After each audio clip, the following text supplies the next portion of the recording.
ಅವರು ಕೇಂದ್ರ ಸರ್ಕಾರದ ವಿಚಾರದಲ್ಲಿ ನಾನೇನು ಮಾತನಾಡಕ್ಕೆ ಹೋಗೋದಿಲ್ಲ.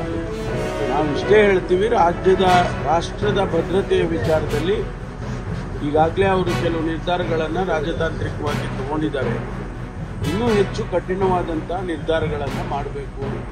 ಇಂಥ ಘಟನೆಗಳು ಮರುಕಳಿಸಿದಂಗೆ ಏನು ಟೆರರಿಸ್ಟ್ ಆರ್ಗನೈಸೇಷನ್ಸ್ಗಳು ಆ ಭಾಗದಲ್ಲಿದ್ದಾವೆ ಅವುಗಳನ್ನೆಲ್ಲ ಹತ್ತಿಕ್ಕುವಂಥದ್ರಲ್ಲಿ ಇನ್ನೂ ಹೆಚ್ಚಿನ ರೀತಿ ಕಠಿಣವಾಗಿ ತೀರ್ಮಾನಗಳನ್ನು ತಗೋಬೇಕು. ನಮ್ಮಲ್ಲಿ ವೆರಿಫೈ ಮಾಡ್ತಾ ಇದ್ದಾರೆ.